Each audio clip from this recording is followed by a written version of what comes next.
For the first time in a long time, the average price of a home in London actually plunged. Today we're going to go over the stats and numbers for March, and I'll break everything down so you can stay updated on our market here in London, Ontario. It's all going to start right after this.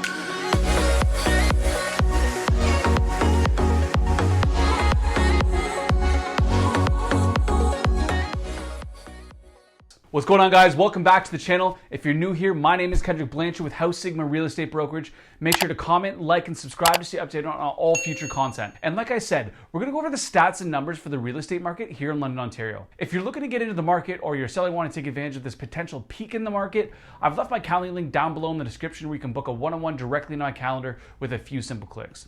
Let's get into it. Real estate news has been hot, and we've got a few things to talk about today.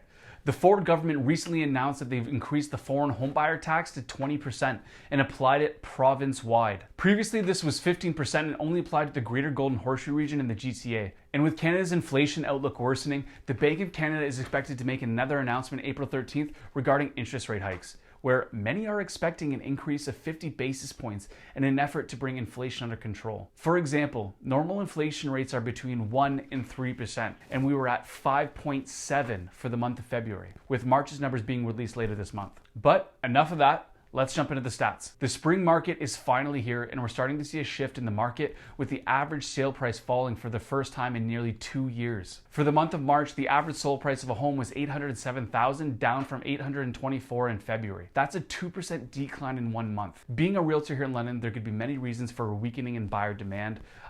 Things like rising interest rates, people being called back to the office as COVID restrictions are being reduced, meaning less out-of-town buyers, uncertainty with the war out east, or just plain and simple, just more options to choose from.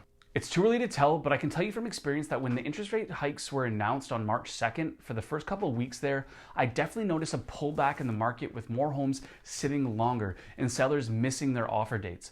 But since then, I think buyers are getting more aggressive again with hopes of finding a home before another round of potential interest rate hikes are announced on April 13th. If you're on the search for a new home, you definitely have lots to choose from. Currently, for the month of March, the active listings came in at 463 versus February at 272.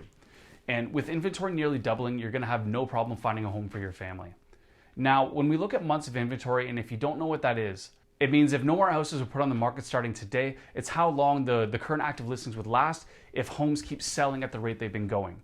Currently, it's at 0.6 for the month of March, and that just means everything would be gone in just over 2 weeks' time. With that said, there's considerably more active listings than we've seen in the past, and they're starting to sit a little longer because buyers have more to choose from.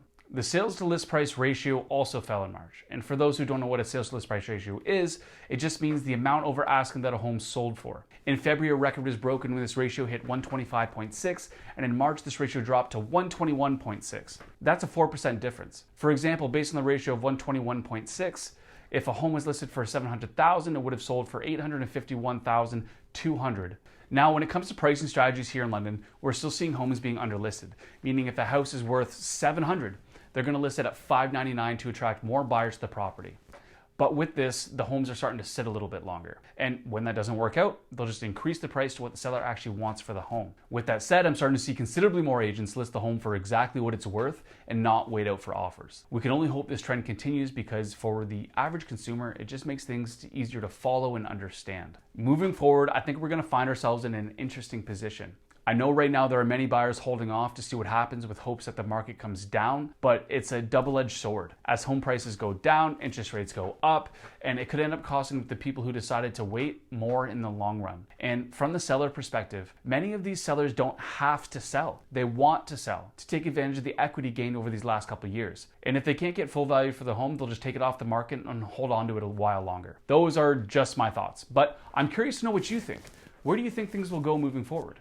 Leave your thoughts down below. That was London's March market update, and if you have any questions, just reach out to me directly. And if you're looking to get into the market or your seller wants to take advantage of what could be the peak of the market, just head down into the description, use my calendar link, and you book a one-on-one call with me directly. I hope that helps everyone, and please make sure to comment, like, and subscribe, and I'll see you on the next video. Thank you.